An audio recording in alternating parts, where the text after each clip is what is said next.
A continuación, tenemos el bloque de prevención cardiovascular, el cual va a estar a cargo de la coordinación, va a estar a cargo del doctor Lempira Guevara Mateus. El doctor Guevara es médico internista, es médico cardiólogo, él es el miembro de la Junta Directiva de la Sociedad Venezolana de Cardiología y actualmente es el jefe de la Cátedra de Cardiología de la Escuela de Medicina José María Vargas de la Universidad Central de Venezuela. Con ustedes, el doctor Lempira Guevara. Muchas gracias y buenas tardes a todos. Gracias al doctor Amaro por la presentación. Gracias a todos ustedes que nos acompañan esta tarde.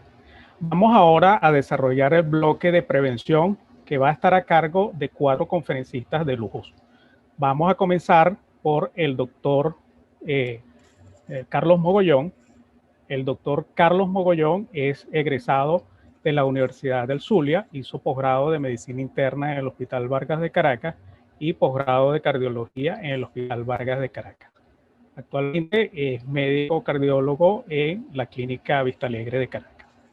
En segundo lugar, vamos a tener al doctor Jesús Mujica, quien es graduado en la Universidad de Carabobo, hizo posgrado de Medicina Interna en el Hospital Universitario de Caracas y posgrado de Cardiología en el Hospital Vargas de Caracas. Actualmente trabaja como cardiólogo clínico en Acarigua. El doctor Mujica nos va a hablar de cómo cuidando el riñón podemos cuidar el corazón. Posteriormente nos vamos a entretener con el doctor Eduardo Morales, que es ampliamente conocido. El doctor Eduardo Morales es médico egresado de la Universidad Central de Venezuela, es fellow del American College de Médicos y de Cardiología, es doctor en Ciencias Médicas y además es miembro de la Academia Nacional de Medicina. El doctor Morales nos va a hablar sobre el estudio TIPS 3, que es sobre la polipíldora. Y finalmente nos va a acompañar el doctor Enrique Vera. El doctor Enrique Vera es egresado de la Universidad Central de Venezuela, es médico internista con especialidad en el Hospital Vargas y es cardiólogo con especialidad en cardiología en el Hospital Vargas de Caracas. Además, es el actual jefe del Servicio de Medicina 2 del Hospital Vargas y es el jefe de la Cátedra de Clínica Médica en la Escuela Vargas de la Universidad Central de Venezuela. Con todos ellos vamos a hacer una revisión de los trabajos más importantes que se presentaron este año en el área de prevención cardíaca y sin más preámbulos los voy a dejar con el doctor Carlos Mogollón.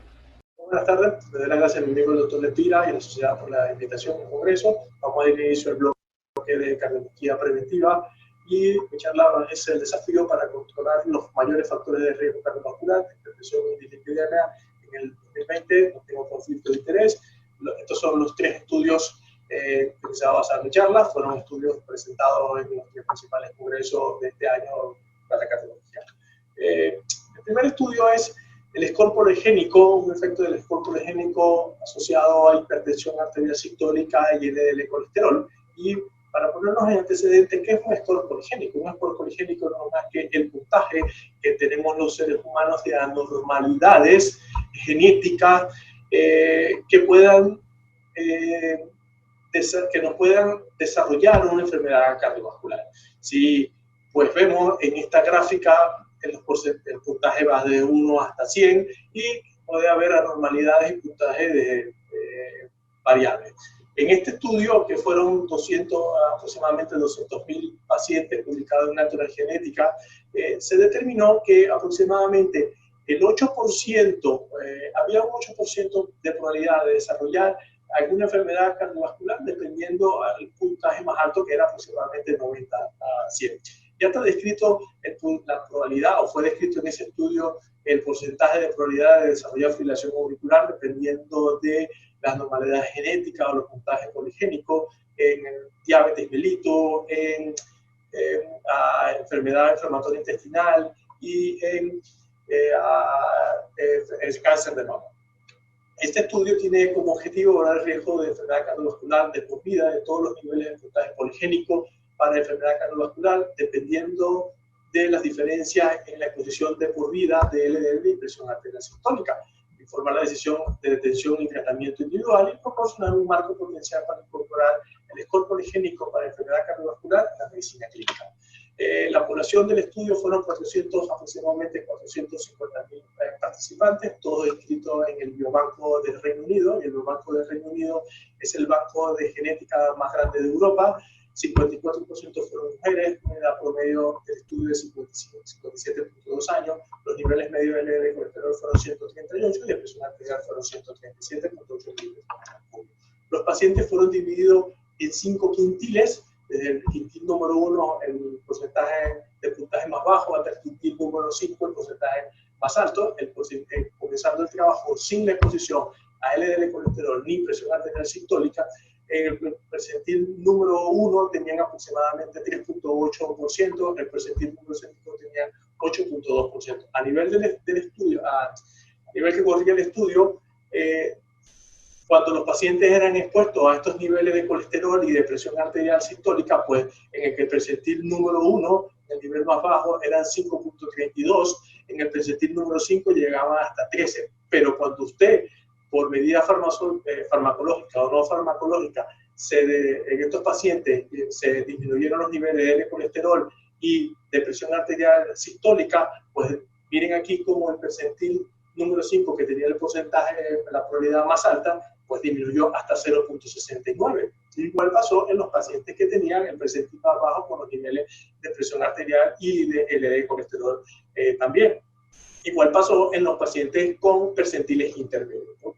Por lo tanto, la disminución de un 30% del LDL colesterol se redujo la probabilidad de enfermedad cardiovascular en todos los quintiles, y el mayor beneficio clínico fue tanto en los niveles de LDL colesterol más altos y el quintil más alto de score poligénico.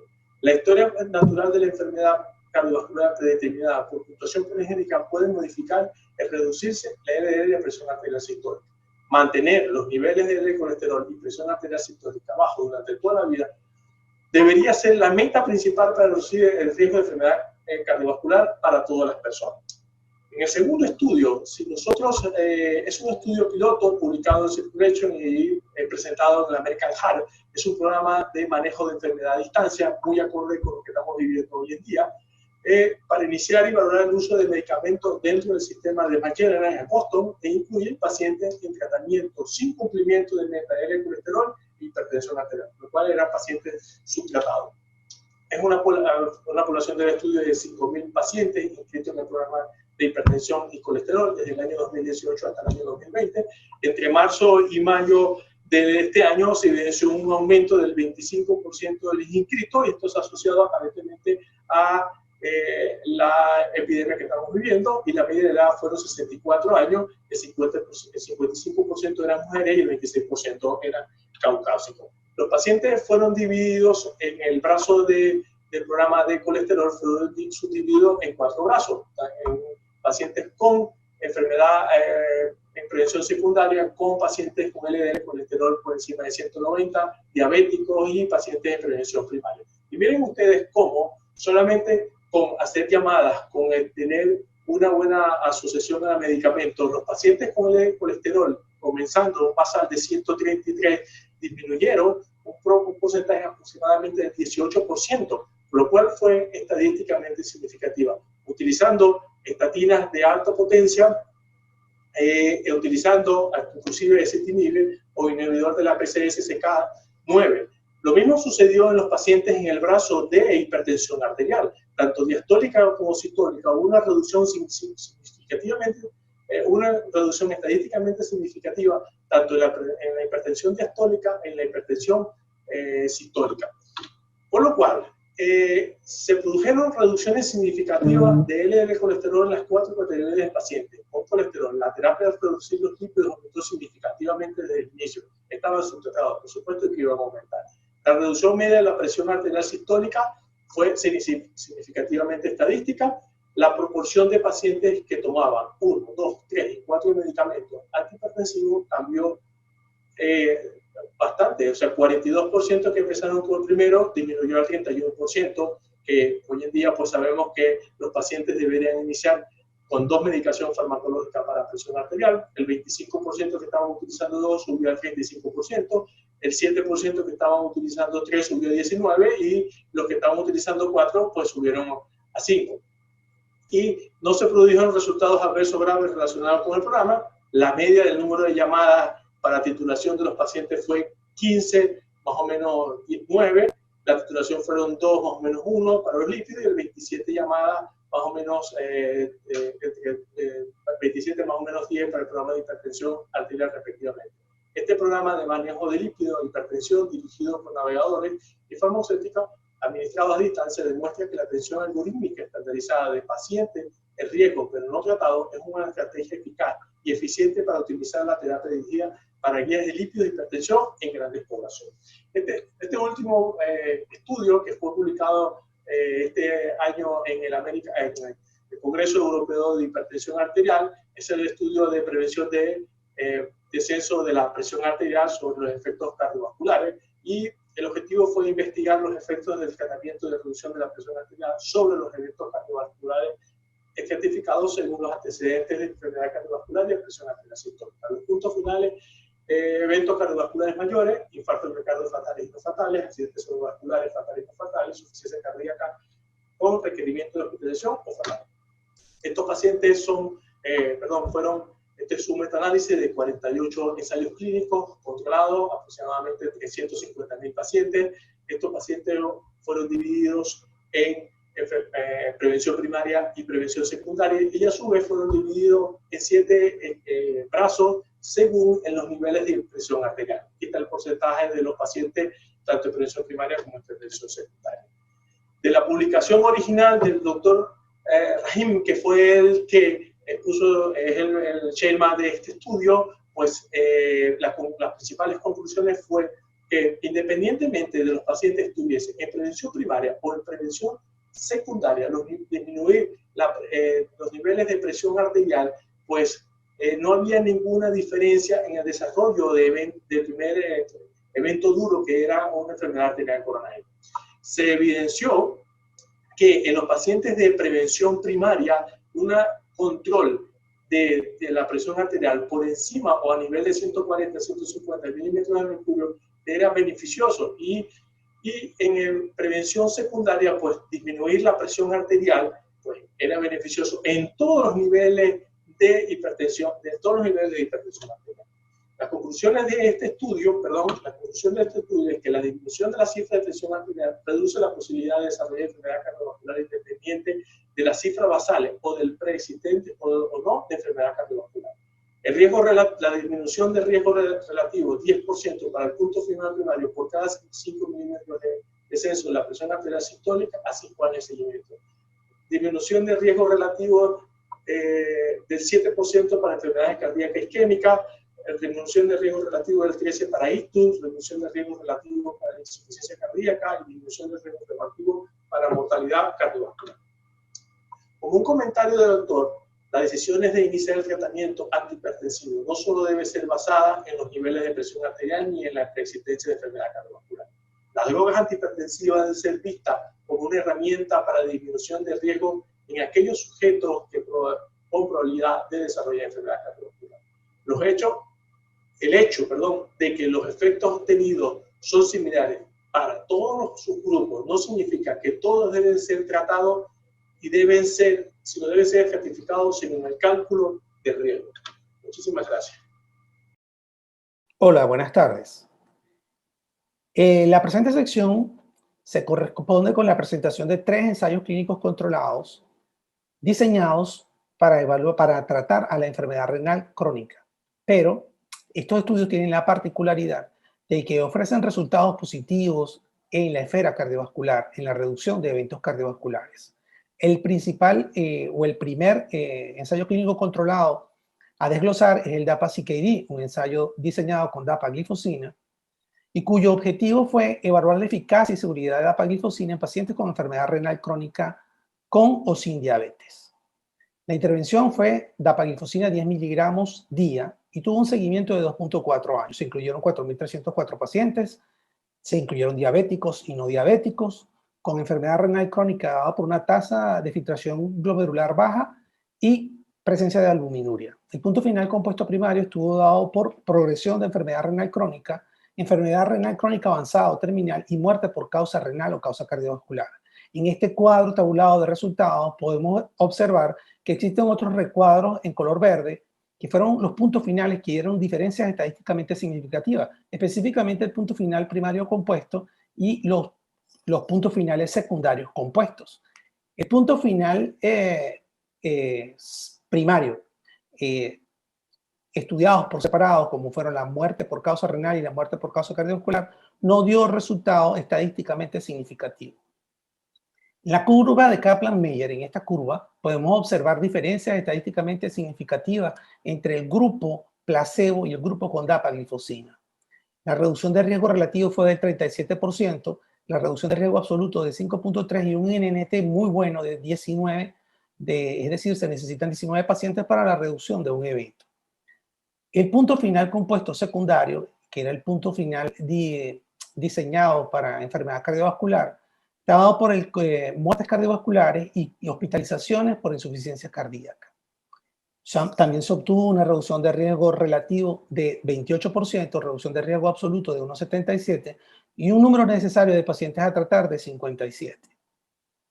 Cabe destacar que dentro de este punto, la muerte cardiovascular, al ser evaluada por separado, no dio diferencias estadísticamente significativas.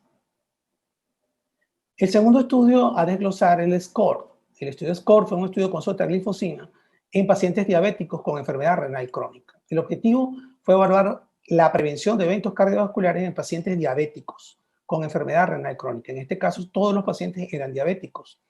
Se le administró sotaglifosina 200 a 400 miligramos a los pacientes que fueron asignados al brazo activo y obtuvo un seguimiento de 16 meses. Se incluyeron un total de 10.584 pacientes, todos diabéticos con baja tasa de filtración glomerular, independientemente de albuminuria. El punto final compuesto primario estuvo dado por muerte cardiovascular, insuficiencia cardíaca, hospitalizaciones por IC y visitas de urgencia por insuficiencia cardíaca. En el cuadro de resultados tabulado, podemos observar que hubo diferencias estadísticamente significativas en el punto final primario compuesto cardiovascular y en el compuesto por insuficiencia cardíaca, pero no hubo diferencias estadísticamente significativas en la muerte de origen cardiovascular.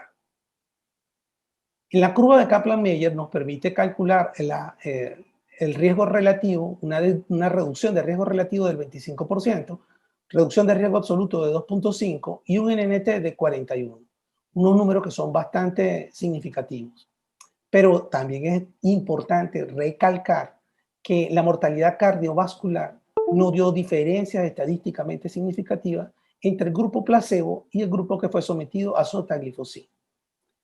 Otro punto final secundario, en este caso compuesto renal, tampoco dio diferencias estadísticamente significativas. El tercer estudio a desglosar es el Fidelio DKD, un estudio diseñado con finerenone, un bloqueador de los receptores mineralocorticoides no esteroideos, donde se diseñó con la finalidad de evaluar la progresión de enfermedad renal y eventos cardiovasculares en pacientes diabéticos con enfermedad renal crónica. Se les administró finerenone de 10 a 20 miligramos al día y tuvo un seguimiento de 2.6 años. Se incluyeron en total 5.764 pacientes diabéticos con retinopatía y microalbuminuria y diabéticos sin retinopatía con macroalbuminuria, todos con tasa de filtración glomerular baja. El primario compuesto fue un primario compuesto de puntos finales renales, donde se incluyó progresión de enfermedad renal, muerte de causa renal y enfermedad renal terminal o avanzada. El secundario compuesto fue cardiovascular, donde se incluyó muerte por cualquier causa cardiovascular, IM no fatal, enfermedad cerebrovascular no fatal y hospitalizaciones por insuficiencia cardíaca. En la curva de Kaplan-Meier del compuesto primario, podemos observar que se obtuvo una reducción de riesgo relativo del 16%, con una reducción de riesgo absoluto de 3.33% para un NNT de 30, de manera que este compuesto final primario dio un resultado bastante alentador en las reducciones de eventos renales. El punto final compuesto secundario obtuvo una reducción de riesgo relativo de 12%, este nos atañe a nosotros como cardiólogos, obtuvo una reducción de riesgo absoluto de 1.83 y un NNT de 55. Es de destacar que este ensayo fue publicado en 2 revistas. Fue publicado en New England Journal of Medicine y también fue publicado en Circulation. En la revista Circulation fueron desglosados los puntos finales cardiovasculares y, como pueden observar, en ninguno de los 4 puntos finales evaluados por separado se obtuvo reducciones significativas ni de riesgo cardiovascular, ni de riesgo relativo, ni de riesgo absoluto. Todos los intervalos de confianza superan la unidad. Ya para concluir las implicaciones clínicas de estos ensayos, en el DAPA-CKD se incluyeron pacientes diabéticos y no diabéticos y se obtuvo una reducción de hospitalizaciones por insuficiencia cardíaca. Se obtuvo también reducción de progresión de enfermedad renal crónica y no hubo diferencias significativas entre pacientes diabéticos y no diabéticos. En el estudio SCORE, que solo incluyeron pacientes diabéticos con enfermedad renal crónica, se obtuvo reducciones de eventos cardiovasculares predominantemente relacionados con insuficiencia cardíaca, pues no hubo reducción sobre la muerte cardiovascular. Tampoco obtuvo beneficios sobre los puntos finales renales. Y finalmente en Fidelio, también se incluyeron pacientes solo diabéticos, obtuvo una modesta reducción de eventos cardiovasculares en el compuesto cardiovascular, escaso beneficio sobre puntos finales cardiovasculares prácticamente nulos, y fue bastante beneficioso sobre la progresión de enfermedad renal crónica. Bueno, muchas gracias por su atención. Estamos limitados de tiempo. Agradecido por la invitación. Muy buenas tardes. El día de hoy quisiera dar inicio a esta charla dando mis más expresivas gracias a la Junta Directiva de la Sociedad Venezolana de Cardiología por la gentil invitación que nos hizo para participar con ustedes la tarde de hoy. Es para mí un verdadero orgullo y privilegio estar con distinguidos coordinador y expositores, a quienes me unen grandes afectos, admiración y respeto desde hace muchos años. Esa es mi gente. La charla de hoy, el título es ¿qué nos deja el uso de la polipila en la prevención cardiovascular? Y se refiere al International Polycap Study 3 o TIPS 3, que fue presentado recientemente en el meeting de la American Heart Association. Es un trabajo que tiene 2 partes. Podríamos decir, son 2 trabajos en uno.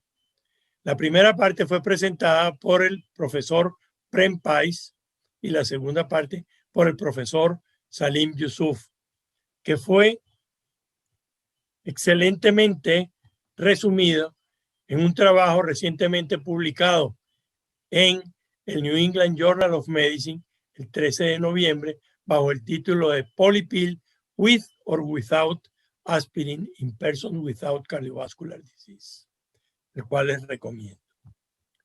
Vamos a estar claros.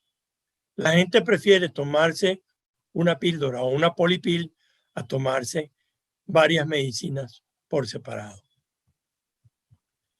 En este estudio International Polycap TIPS 3, la meta del estudio fue evaluar la seguridad y la eficacia de la polipill y la aspirina una vez al día en pacientes con riesgo cardiovascular intermedio.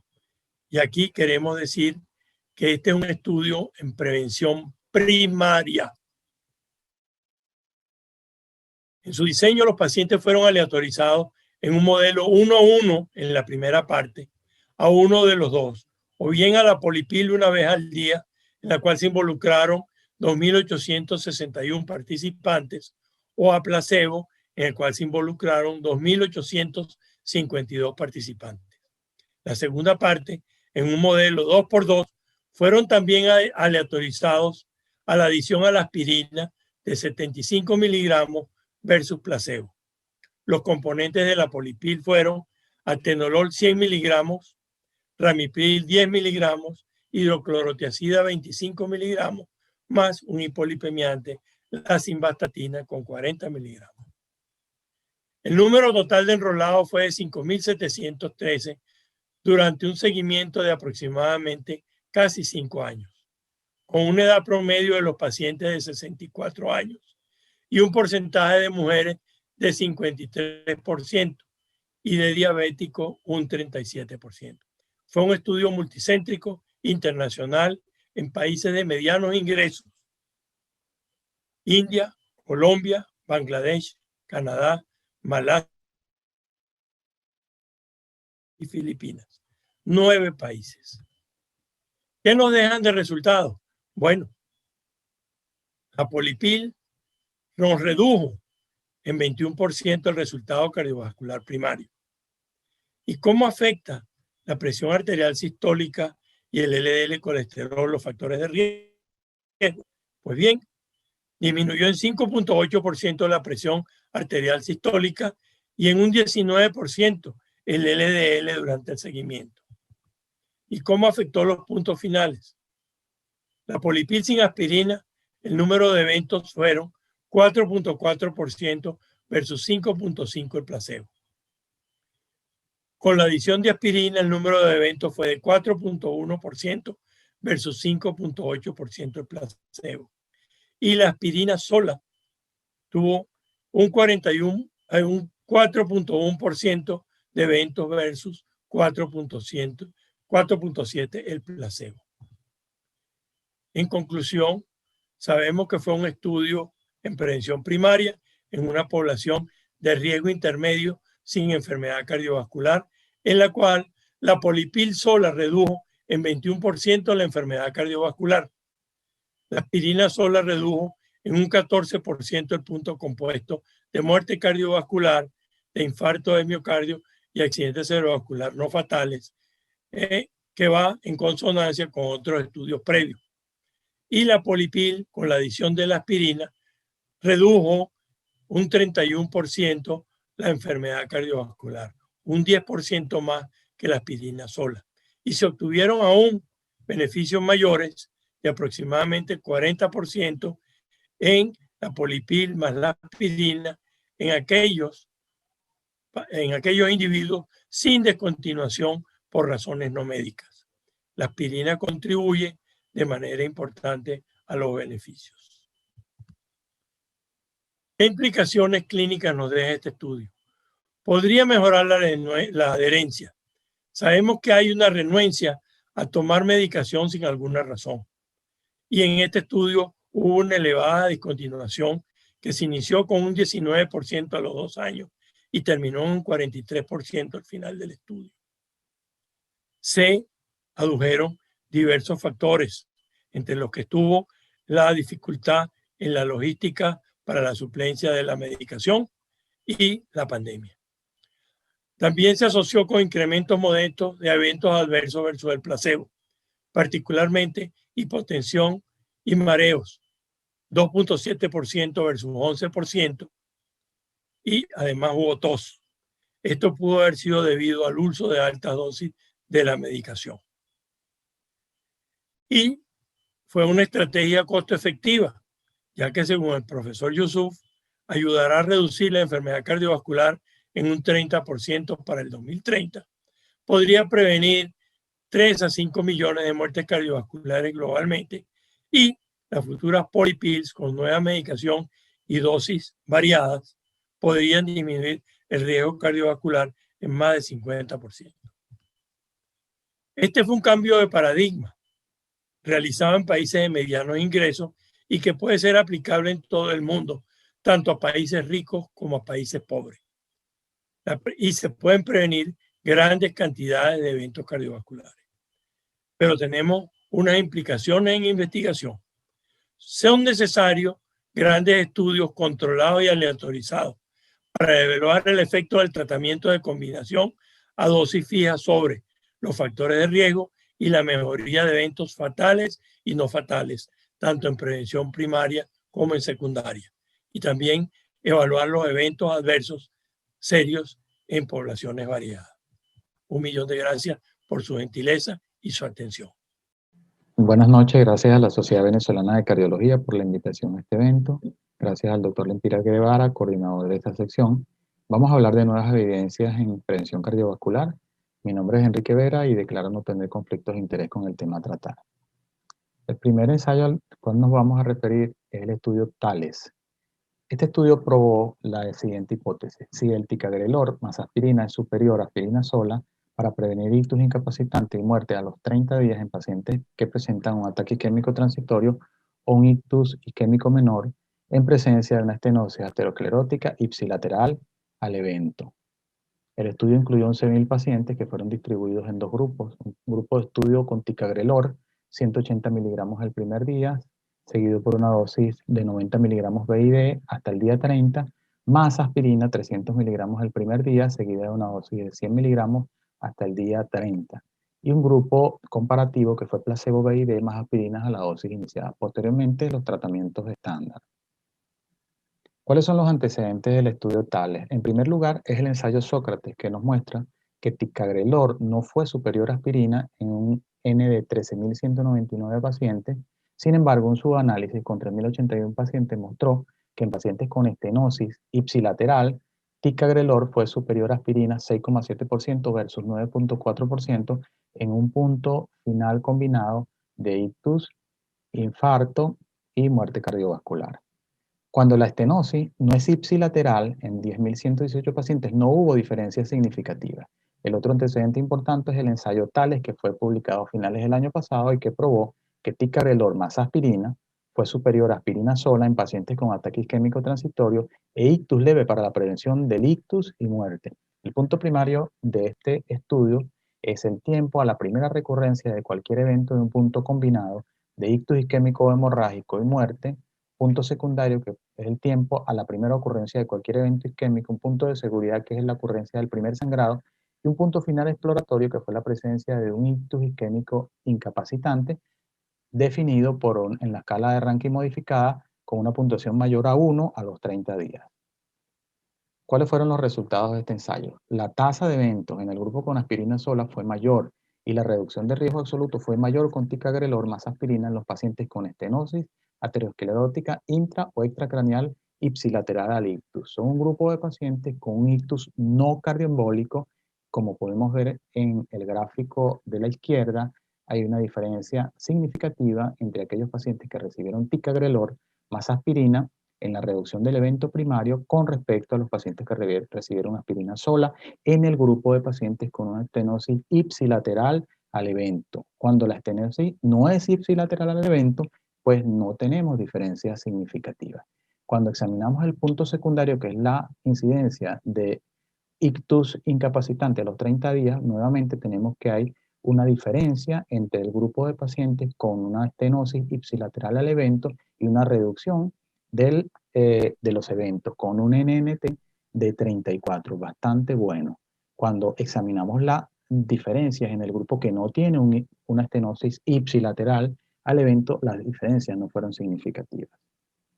¿Cuáles son las implicaciones clínicas de este estudio? Los resultados son concordantes con estudios que sugieren que el subtipo aterosclerótico del ictus tiene mayor riesgo de eventos en pacientes que presentan un ataque isquémico transitorio o un ictus isquémico menor. Con los resultados del ensayo Sócrates ya mencionado y este ensayo Thales, la terapia dual con ticagrelor y aspirina podía producir una reducción clínicamente significativa del riesgo relativo y riesgo absoluto de ictus y muerte en comparación con aspirina sola, con un NNT de 34 y un NND de 951. El segundo ensayo que traemos es el Rhapsody. El estudio Rhapsody probó la hipótesis si una dosis única semanal de rilonacept puede resolver episodios activos de pericarditis y reducir su recurrencia. El rilonacept es una droga quimérica, es una proteína de fusión que es capaz de fijar tanto interleuquina 1 e interleuquina 1 alfa y 1 beta. Estas dos interleuquinas están involucradas en la génesis de la pericarditis recurrente. Este grupo de pacientes fueron fundamentalmente con pacientes con pericarditis idiopática, en segundo lugar un grupo con pacientes con pericarditis por pericardiectomía y un grupo con síndrome de Dressler. El punto final primario fue el tiempo hasta la recurrencia de la pericarditis. El punto final secundario fue la proporción de los pacientes que mantuvieron una respuesta clínica, la presencia de síntomas, de no tener síntomas y la proporción de pacientes con síntomas de pericarditis mínimos o ausentes. Aquí fue definida la respuesta clínica como una reducción del índice de dolor por debajo de 2. ¿Cuáles fueron el diseño de este ensayo? Pues este diseño comienza con un periodo de screening, posteriormente una dosis de carga de rilonacept de 320 miligramos subcutáneos, seguida por un periodo donde los pacientes estaban cegados a recibir rilonacept y reducción de las drogas que venían recibiendo como medicación para la pericarditis. ¿Cuáles eran estas drogas? Un 80% recibía colchicina, un grupo importante recibía AINES y otro corticosteroides. Luego que se retiraron los corticosteroides, colchicina y AINES, comienza un periodo de randomización 1 a 1, donde los pacientes que tuvieron una respuesta a la medicación con rilonacept fueron asignados a un grupo placebo, a un grupo con rilonacept 160 miligramos subcutáneos por semana. Al final tenemos un periodo de extensión del tratamiento una vez que finalizó, que fue una porción abierta del estudio. Entonces los resultados que se obtuvieron fueron los siguientes. El punto primario, uno de los puntos importantes, fue la reducción del riesgo de pericarditis. Y acá vemos, de acuerdo a los resultados, que desde las primeras semanas de inicio del tratamiento hay una reducción marcada de la recurrencia de pericarditis. La incidencia anualizada de pericarditis se redujo significativamente y durante el periodo de retirada aleatoria no hubo recurrencias. El punto importante fue la reducción y la rápida resolución de la pericarditis aguda. Acá tenemos otro de los puntos secundarios, que era la escala de dolor, la evaluación de dolor en estos pacientes y la evaluación de los niveles de proteína C reactiva. El dolor y la proteína C reactiva se redujeron rápidamente después de la primera dosis y todos los pacientes en corticosteroides pasaron a monoterapia con rilonacept. En cuanto a los eventos adversos, tenemos que se reportaron un número relevante de eventos adversos. Hasta 80,2% de los 86 pacientes incluidos tuvieron algún evento. La mayoría de ellos leves, muchos de estos relacionados con el sitio de la inyección, como eritema, dolor o aumento de volumen. Otros tuvieron reacciones moderadas, sin embargo, en la presentación del trabajo no fueron descritas. 2 pacientes tuvieron reacciones severas, no sabemos el tipo de reacciones, pero sí sabemos que está descrita la presencia de meningitis tuberculosa en los pacientes que utilizan este tipo de medicamentos con otras indicaciones. Luego vemos también que hubo eventos relacionados a discontinuación de la droga, que no están precisos, y también infección e infestación. Al final, el ensayo concluye que los eventos, además de los relacionados con el sitio de la inyección, fueron las infecciones del tracto respiratorio alto y no se describen el tipo de infecciones. Finalmente, ¿cuáles son las significancias clínicas de este estudio? El uso de rilonacept semanal en pacientes con pericarditis idiopática, pospericardiotomía o síndrome de Dessler disminuye recurrencias y sintomatología. Existen dudas razonables sobre su seguridad. Muchas gracias. Bien, excelente las presentaciones. Felicitaciones a los expositores. Han llegado muchísimas preguntas, pero vamos a ir formulando algunas y para que no haya discriminación vamos a irlas presentando una a una para cada uno de los expositores. Comenzamos con el doctor Mogollón. Doctor Mogollón, es evidente que en la medicina cada vez vamos a tener más tendencia a ver las cosas desde un punto de vista genético y poligénico. En nuestro país, obviamente, eso está todavía en un camino más largo que en otros sitios, pero de acuerdo a los hallazgos de este estudio PGC que usted presentó, ¿cuál podría ser una conclusión práctica de ese estudio aplicada a nuestro país?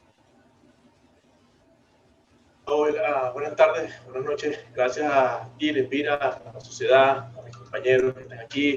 Es un honor estar en esta mesa con mi mentor, que es el doctor Morales. Y en cuanto a la respuesta, bueno, te puedo decir que este estudio no se puede traspolar. Los datos genéticos de cada región no se pueden traspolar. Ese estudio lo que nos dice a nosotros es que usted puede venir genéticamente sellado para desarrollar la enfermedad cardiovascular o otro tipo de enfermedad. Pero como lo dije en una de las conclusiones, si usted puede controlar, o si usted controla, y si la mente es controlar, los dos principales factores de riesgo cardiovascular que tenemos, el LDL colesterol y la hipertensión arterial sistólica, usted puede dejar, usted no debería de desarrollar alguna enfermedad, algún tipo de enfermedad cardiovascular, infarto, alguno. Decirte que en el país se podrá hacer eso, calcular la genética de cada uno de nosotros, tendríamos que irnos al biobanco de Reino Unido y que nos digan genéticamente si nosotros tenemos, qué puntaje tenemos nosotros de alteración genética. Bueno, parte de la respuesta vendría siendo que no hace falta, que lo que hay que cuidarse, sí, más nada. Exactamente. Eso al final, la final la respuesta es: cuídese del LDL colesterol utilice usted el método que usted quiera para bajar el de colesterol. Tratamiento médico, tratamiento no médico, trote 30 kilómetros, haga dieta, hipertensión arterial, médico farmacológico o no farmacológico. ¿Cuál? Usted decidirá o su médico de cabecera decidirá. Si hace eso, no hace falta saber la genética. Si hace eso, no debería hacer falta, o sea, en ese estudio no debería hacer falta la genética. Sí, al final la epigenética... Y vivirá sin susto. La epigenética vence a la Vivirá sin el genética. susto de la genética. Sí, Doctor sí. Mujica, usted presentó el estudio SCORE aplicando, digamos, criterios renales, pero a la final salieron unos puntos finales cardíacos importantes.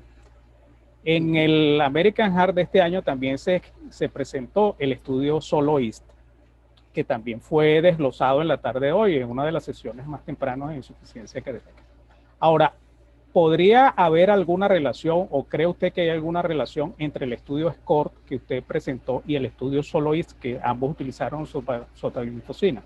Sí, bueno, en común tienen, bueno, en principio, gracias a ustedes por la invitación. Es importante mencionar que en común tienen que se utilizó sotagliflozina.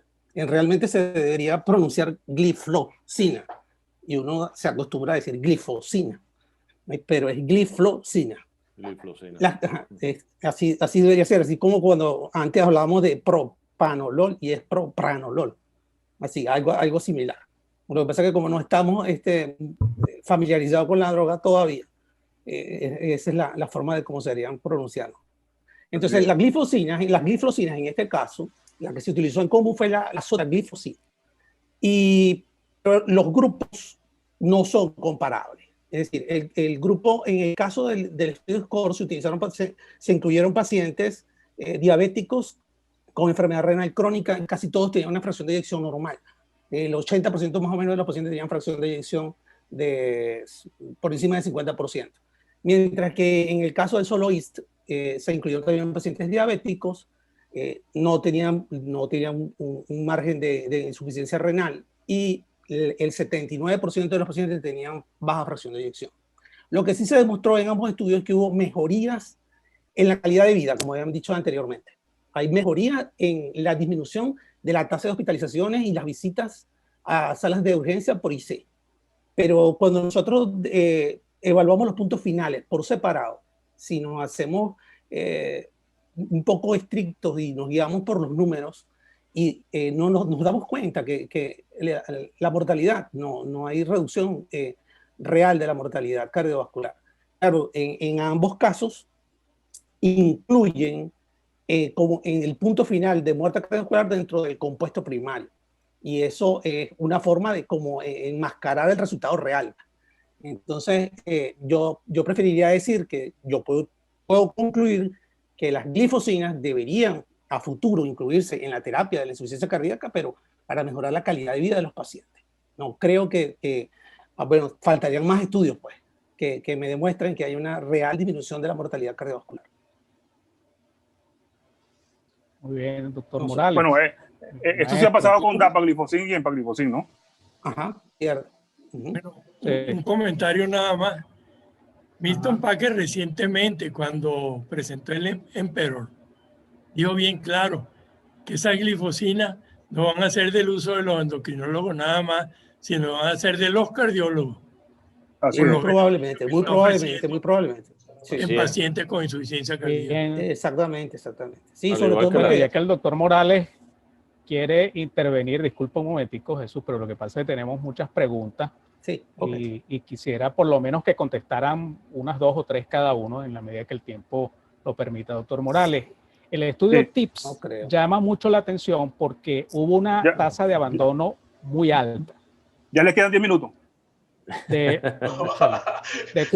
Una tasa de abandono más o menos de 40%. Ahora, esa tasa de abandono tan alta, ¿usted cree que pueda haber influido negativamente o positivamente en este caso en los estudios? Y si se espera que aplicando esa píldora tengamos también esa misma tasa de abandono en la población general en la vida diaria.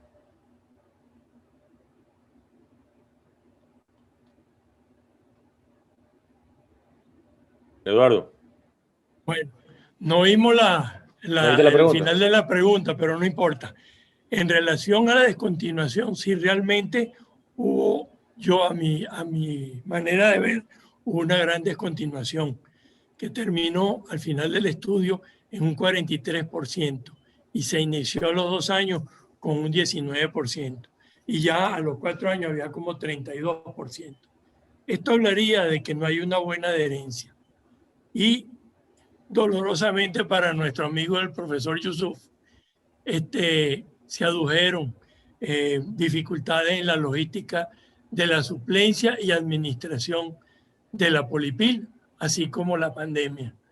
En un estudio que, a pesar de que dio resultados positivos y es el primero en prevención primaria de la Polipil, los resultados fueron bastante modestos. Entonces, si me preguntan a mí si me tomaría hoy día una Polipil, yo diría que no. La respuesta sería esperar a que hubiera nuevas Polipil con nuevas drogas, con dosis quizá mucho menores para evitar los eventos adversos, porque el objetivo de la Polipil es, primero, reducir los eventos adversos y segundo, aumentar la adherencia de los pacientes a la medicación. Y esto en este caso particular está en cierta duda porque hay que verle la cara a 43% de descontinuación de la Polipil con mareos, hipotensión y tos. Sí, el tema es la composición de la píldora, ¿no? Yo creo que sí, señor. Las dosis fueron altas. Atenolol tenía 100 miligramos, el Ramipril tenía 10, tenía 25 de hidroclorotiazida. Sí, yo creo, Eduardo, que la mejor Polipil sigue siendo los hábitos, pero también tiene muy baja adherencia. Y si me preguntan qué recomendaría, qué tableta recomendaría para prevención primaria, hoy día, mientras sale la Polipil moderna, yo diría que se podría usar la aspirina en prevención primaria, pero de acuerdo a las indicaciones de las guías recientes. Muy bien. Doctor Vera, usted nos habló del estudio Rhapsody y este año que ha sido el año del regreso triunfal de la colchicina, donde la hemos visto aplicada en cardiopatía isquémica aguda, en cardiopatía isquémica crónica. Tradicionalmente se ha utilizado en procesos inflamatorios crónicos reagudizados o agudos. En la muestra que se analizó en el estudio Rhapsody, había un alto porcentaje de pacientes que recibían colchicina. ¿Usted cree que esa alta proporción de pacientes recibiendo colchicina podrían haber alterado o modificado de alguna forma el resultado de ese estudio? Sí, bueno, buenas tardes y muchas gracias a todos mis amigos del Hospital Vargas, al doctor Guevara, al doctor José Miguel Torres y al doctor Amaro. Un gran abrazo. Bueno, la pregunta es bien interesante. En este estudio, más del 80% de los pacientes estuvieron recibiendo colchicina.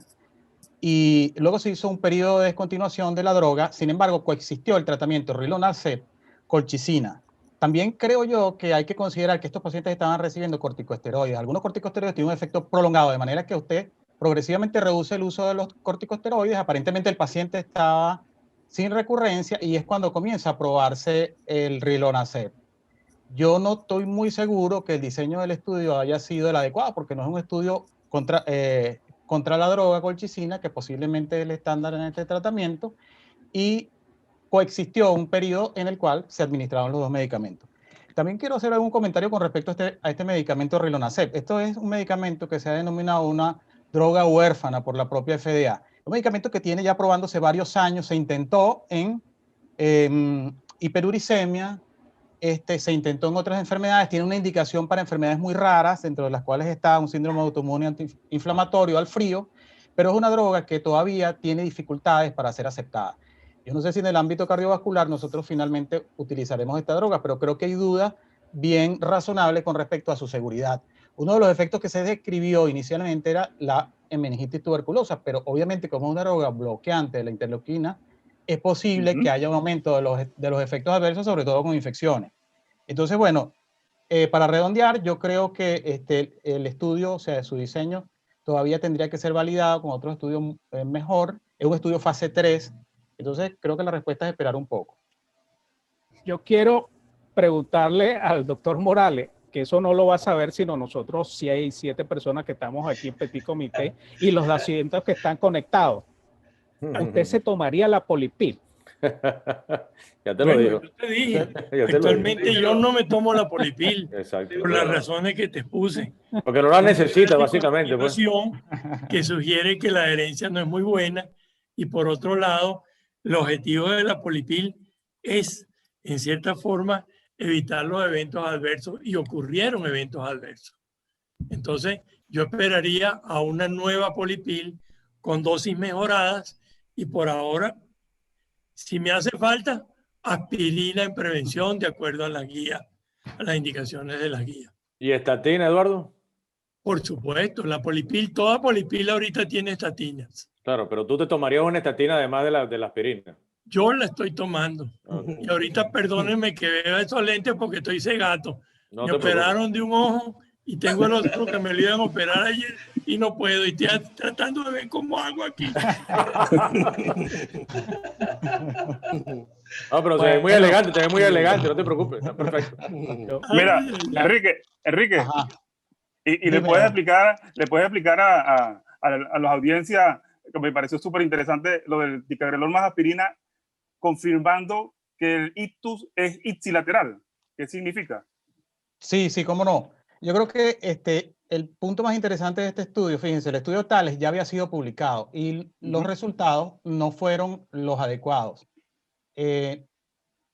Ok, entonces, fíjense, ellos probaron un punto combinado de ictus, eventos cardiovasculares, muerte cardiovascular, y los resultados fueron, vamos a decirlo, ligeramente positivos, 0.04 de P, significancia. Ellos encuentran en ese estudio que hay un filón, por así decirlo, donde un grupo de pacientes con una estenosis ipsilateral al ictus, es decir, una estenosis de arteria extracraneal o intracraneal, demostrada por un estudio de imágenes, esos pacientes les iba mejor. Entonces ellos toman este subestudio que es el que presentan en este momento.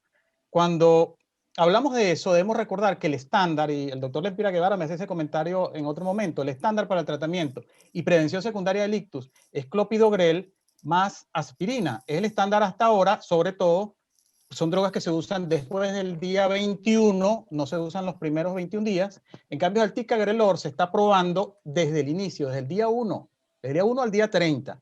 Entonces, los resultados del estudio son adecuados, es un estudio de tamaño adecuado. Se cree que con un análisis conjunto con el estudio Sócrates, que es este mismo grupo, puede que los resultados sean positivos y finalmente sea una indicación para un ictus ipsilateral. Recuerden, no cardioembólico. O sea, no estamos hablando de un paciente con ictus cardioembólico.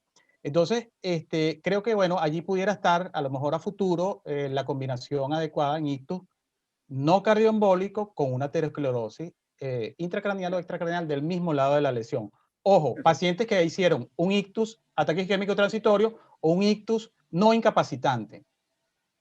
Sí. Ok, de hecho, perfecto. Yo incluso voy a ir un poquito más allá para que la audiencia entienda un poquito más. Si una persona tiene un ictus por una lesión en el hemisferio cerebral izquierdo, uno esperaría que tenga la lesión en la carótida izquierda. Okay. Si el paciente tiene la lesión en la carótida derecha y el ictus izquierdo, esa carótida no fue la responsable del ictus.